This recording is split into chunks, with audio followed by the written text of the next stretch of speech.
Hello, my name is Matt Clark, and this is my Borderlands project. Let's begin. Whether we know it or not, all of our lives are shaped by borders. Our nationality, our geographical limitations, our ideology, all influenced by the nature of borders.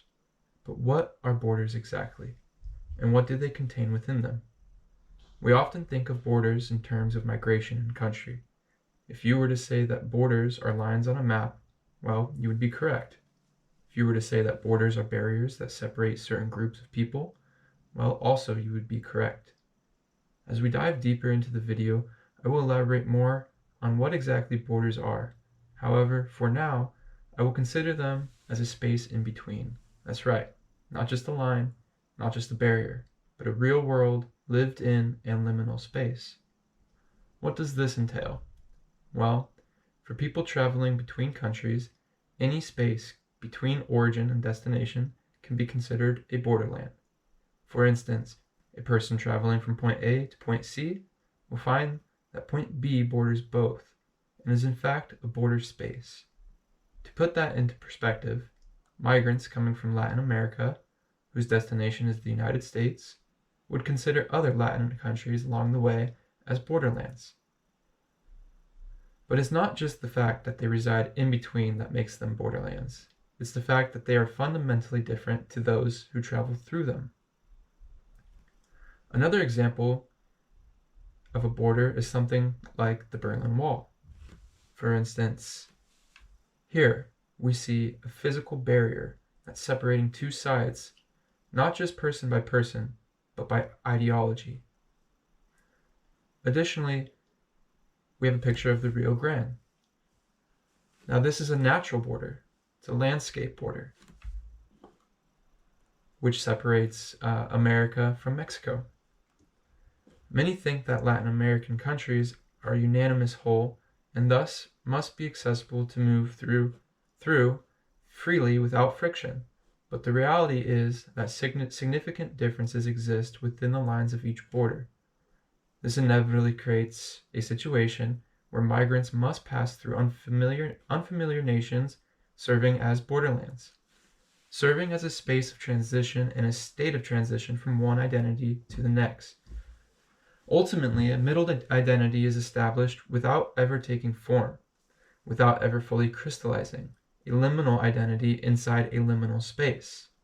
By analyzing different experiences of relocation/migration, we begin to recognize what this forever shifting identity looks and feels like. In this video, we're going to explore the definitions of borders and liminal space. We will also understand how identity shifts when traveling through a borderland nation. To do this, I'm going to draw on writings and experiences from books such as Solito, written by Javier Zamora, and Borderlands by Ansel Dua. Let's begin.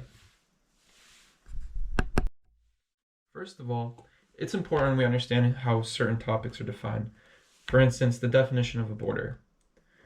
Now, quick Google search says a border is a line separating two countries, administrative division, or other areas, the edge of a boundary of something or part near it, or a decorative strip around the edge of something.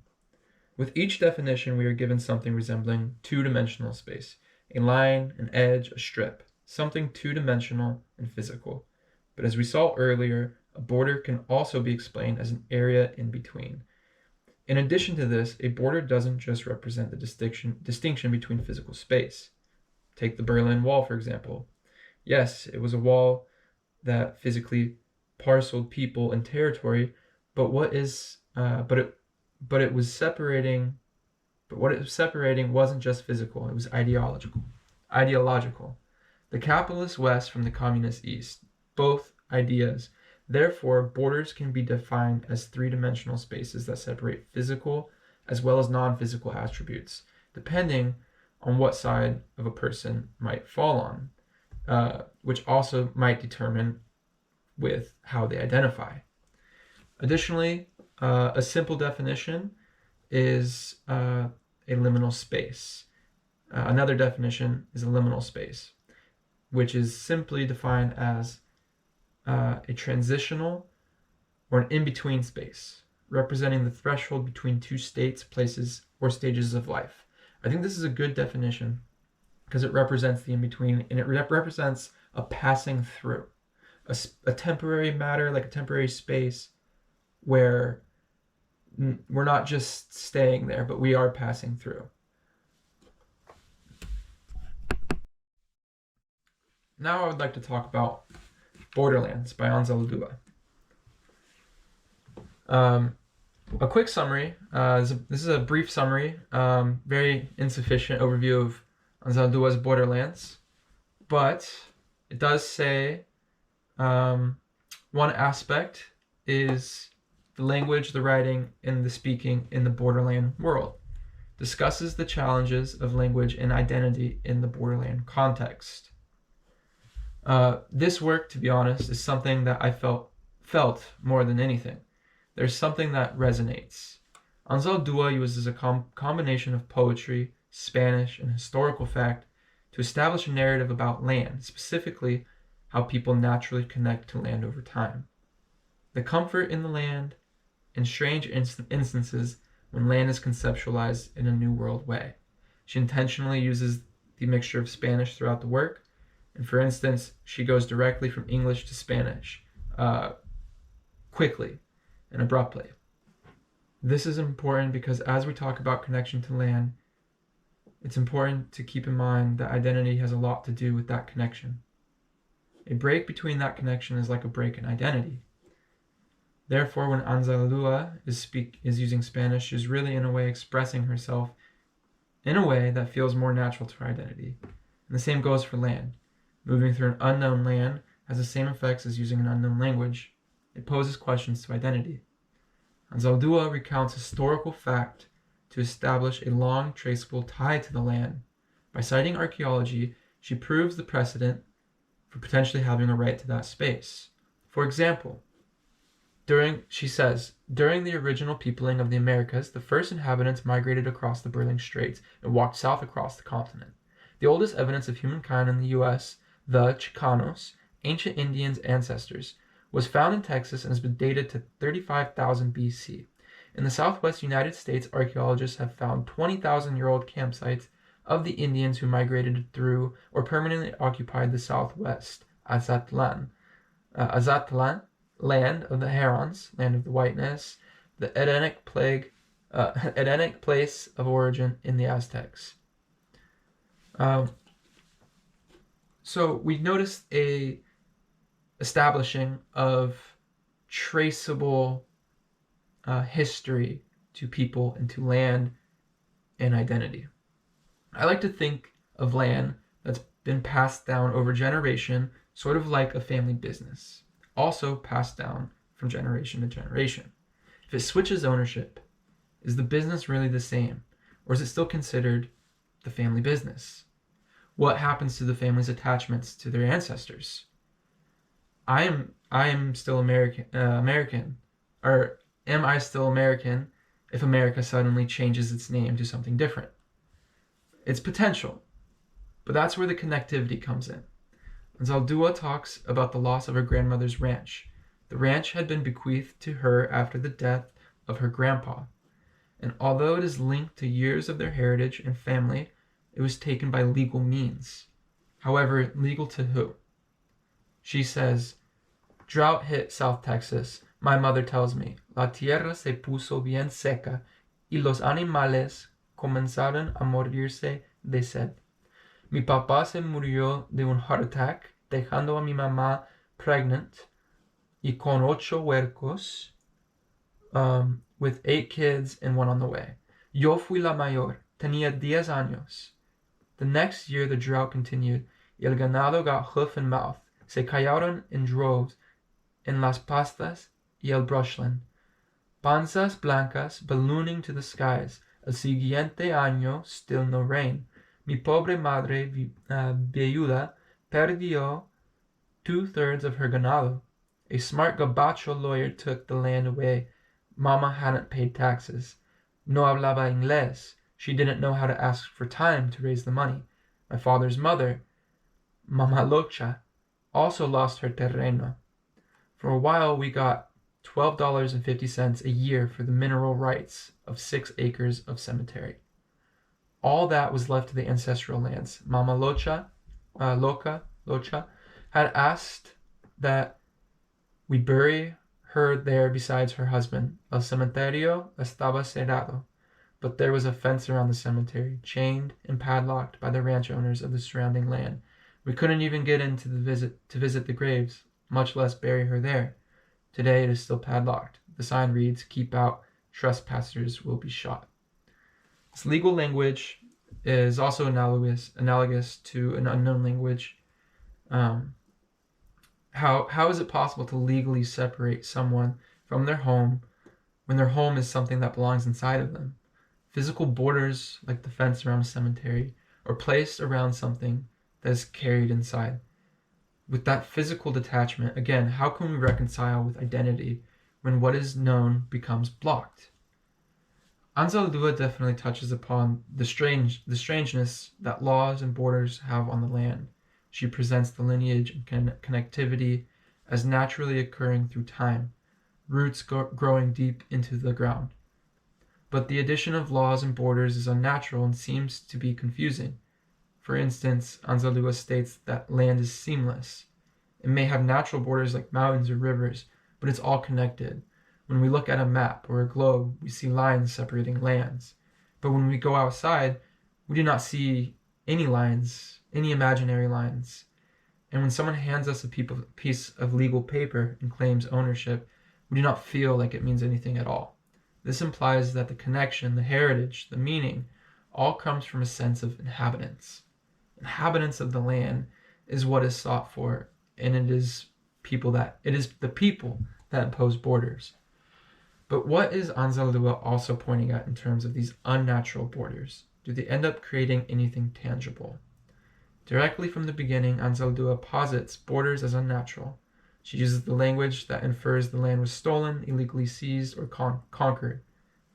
For instance, she states, "The U.S.-Mexican border is una herida abierta where the third world grates against the first and bleeds.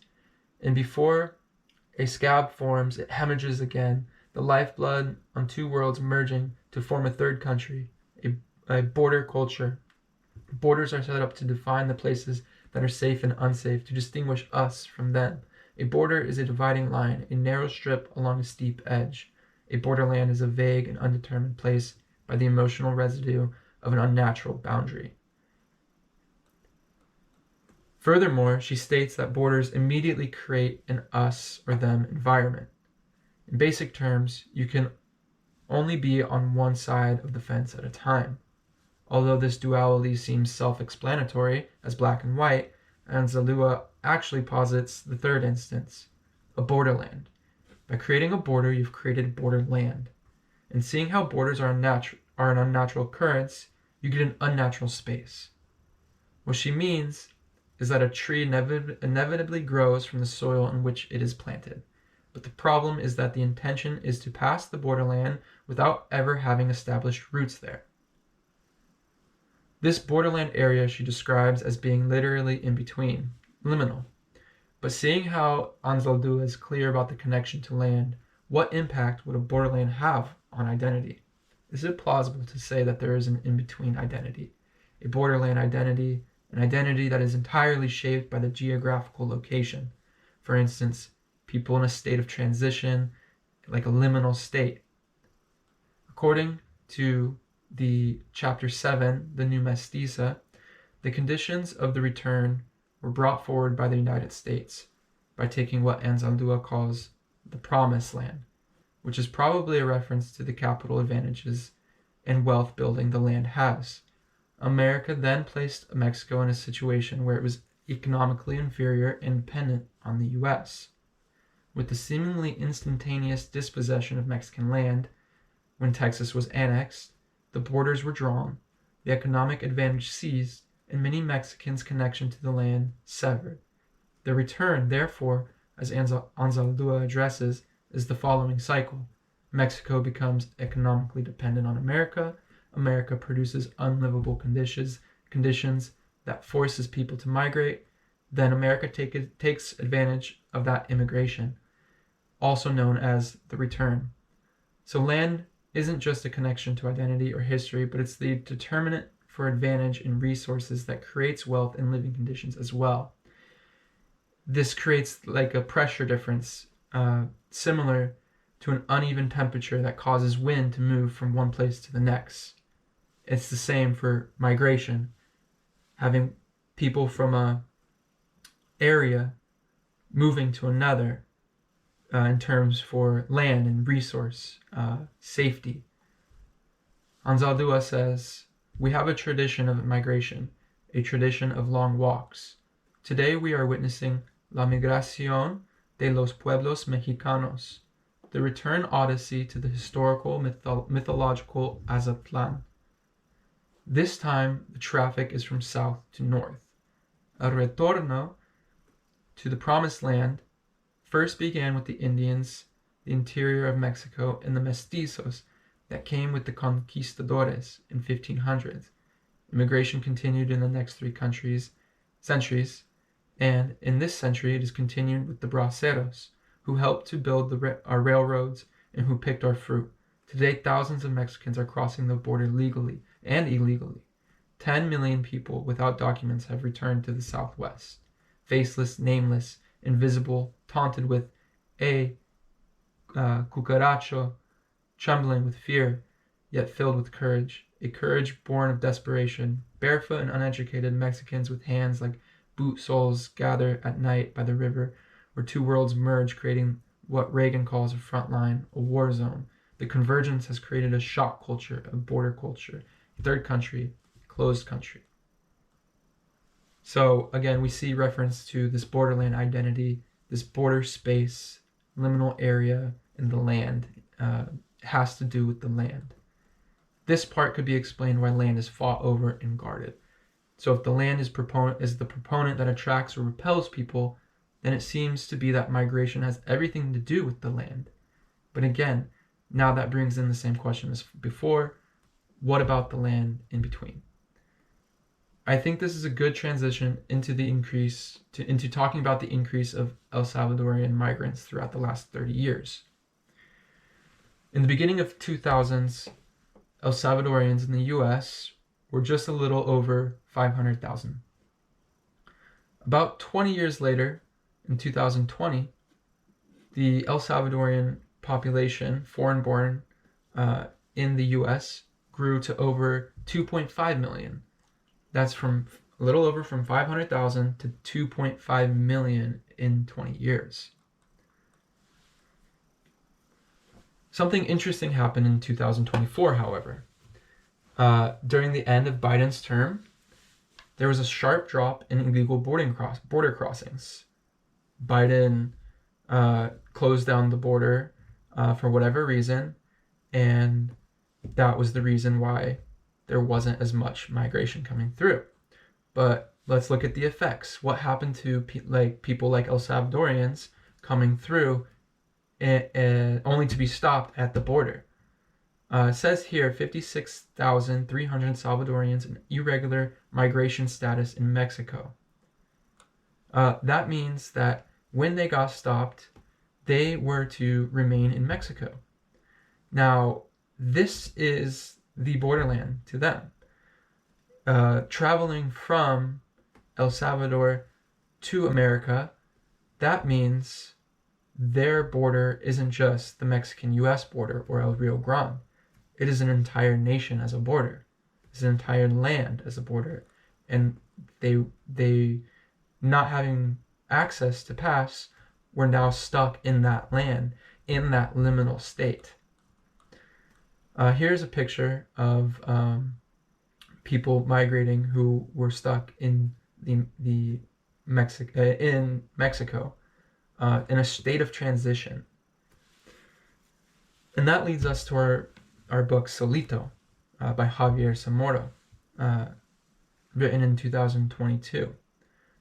It's a memoir on Javier's life as a migrant passing as a young boy, a migrant passing from El Salvador, passing through Guatemala, Mexico to get to the U.S. He's an El Salvadorian child who wants to go to America. Along the way, he discovers that the landscape to him is entirely a borderland. There's bus rides, oceans, hideouts, deserts, all of these vessels carrying him through these lands to get to a destination. Not only does he have to hide himself physically in the land, but also he must hide who he is. Meaning the land has a determining factor on how he must be. He must present himself as if he were another person. So as we begin to get into Solito, I want you to imagine finding yourself in an unknown place. It's unfamiliar to you. The things you know, the buildings, the food, the streets, are all different. What you think of this place is an acute abstraction of only what you are able to relate it to from past experience. You're confused, disoriented, unknowing what to say or how to act. The language isn't the same. You use the wrong words. People look at you differently. Certain words, actions, gestures out you, and then the unavoidable occurs. You realize you are other than, and therefore, in a way, feel wrong or out of place. But really, the only thing that you are guilty of is having come from another country. People try to fix that. They ridicule you, they correct you, and sometimes much worse, they try to expel you from their land. The borderland is much like a melting pot. Identity, names, language, place of birth, politics, sports teams, even families are fluid. They are changed every day, adapting like a chameleon. When looking at the cover of Solito, one may ask if he is a transparent silhouette, and as he moves, the contents within also move through him, like waiting by the side of a train window while the landscape soars by, shifting, animals morphing into different ones, plants, foods, weather also transforming, moving through like traversing over layers. In a lot of ways, the journey is layered. In a lot of ways, it is layered in stages of transfer. One coyote replaces the other, one caretaker replaces the other, all two without any solid identifiable name, no more than a transparent guide to take others through the land. There's a tremendous connection between Javiercito and where he came from. His home area influences and informs much of how he sees the world. As he navigates through different areas, he relates things back to home. And we also notice how things have a history connected to them. Here he says he is reminded of the gate that Grandpa built of barbed wire and sticks. So it's not just a gate. It is the gate attached to its history, the one built by his grandpa and what it is made out of. He also states, she smells like crushed mangoes, mango leaves mixed with smoke, like the leaves Grandpa rakes and burns most afternoons. Patricia smells like that también. So here we notice that he's relating everything back to from where he came from. Nothing is sprung out of thin air. It has a history to it. I think a lot of the hostilities that people see immigrants, and they seem to have sprung out of thin air, and they neglect where they've come from. However, we also notice that he is surprised to see things so different. Since his homeland is the only source of that information to relate to the world has become sort of like home, like home quality. It's home, but different. The beach and the trees and the ocean is like El Salvador, but different. Here we see that when he says, coconut palms line the beach, bushes everywhere, beach grape, I think. It looks like El Salvador, but the water is lighter and the waves not as big. I think it's interesting in that it relates to what Anzaldúa has mentioned about land and its history in connection to identity and past. Javiercito begins to question who he is as he navigates through the new territory.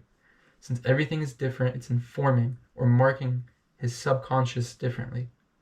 Additionally, we see how certain identities must be changed purposefully to adapt to certain lands. It's a game of pretend. However, it becomes hard to distinguish when one is pretending and when one is really losing the things that made them who they are.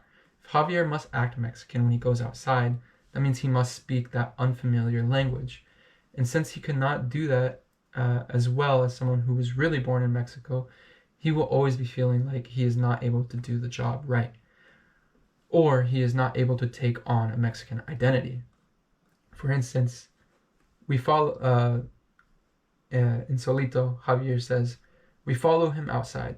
We don't talk and don't look anyone in the eyes. We're in public. We're hiding. We're Mexican. Our Mexican accents are back on our tongues. I'm Guadalajaran, I whisper to myself. Also, there is the guilt that happens when he's supposedly outed, and he is reprimanded by the people he is with. He says, I look over at Patricia. She pretends not to hear, points to the straws. What you say? Pa que?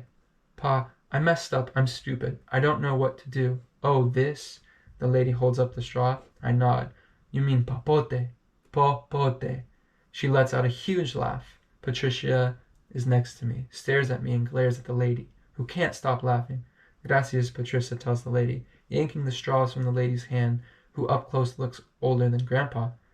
Pinches mojados, learn to speak, the old lady tells us, while Patricia pulls my shoulder away from the crowd.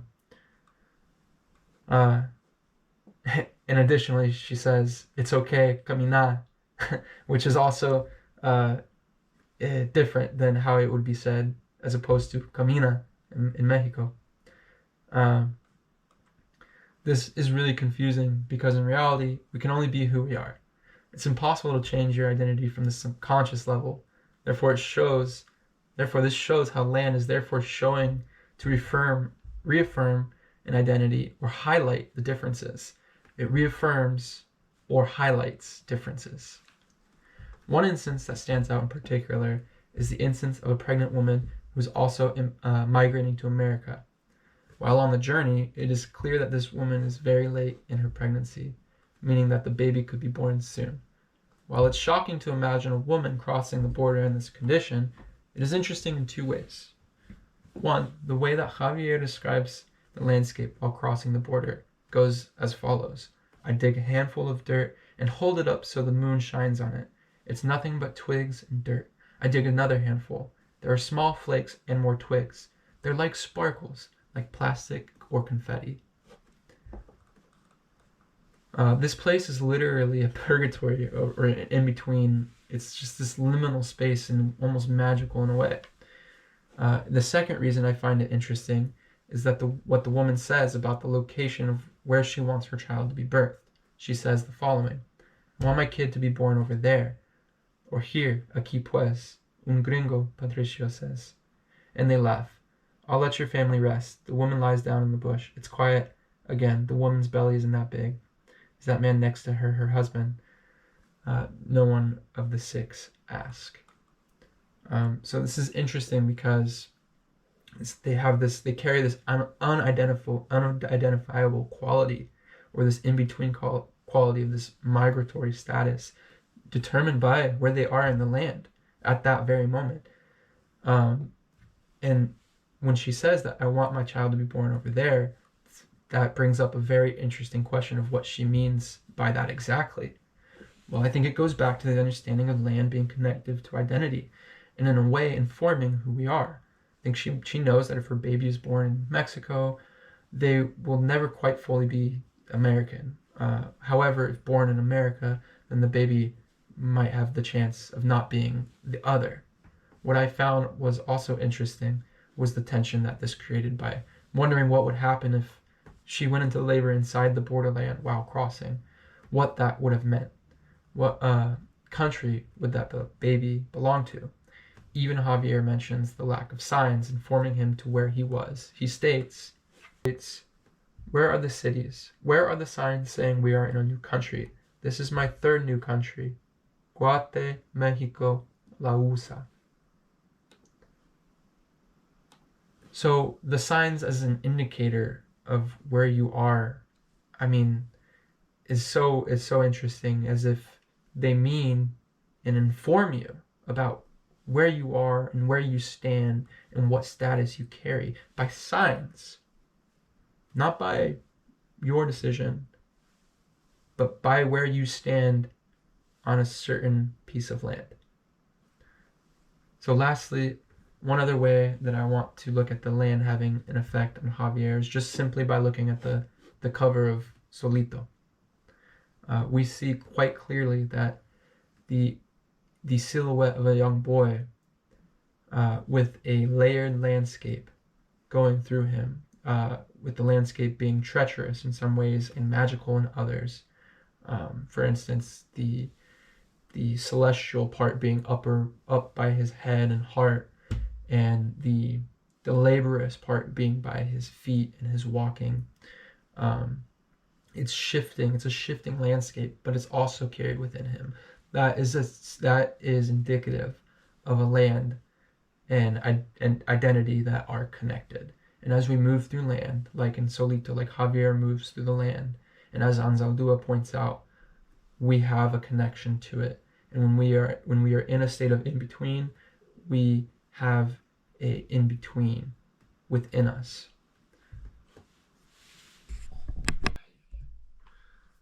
In conclusion, Anzaldúa's Borderlands insists that we imagine the landscape differently when it comes to informing our identities. The cycle of taking land, creating dependency, and then returning to the land fits into context with the migration of El Salvadorians to America. The stories of people like Javier come as a wealth of insight to the experience and understanding of navigating the borderlands. Throughout the text, we saw Javier reconciling his identity with how he moved about a liminal space. The societal pressure that was informing his identity and the realizations of his own differences. As the land caused him to hide physically, we saw that it also caused him to hide internally. The land produced something within him as he moved through it, a quality that always resembled to what he could know by experience, while at the same time foreign and forever changing. The severance from the land had a direct impact on Javier by severing his identity, creating a new liminal one.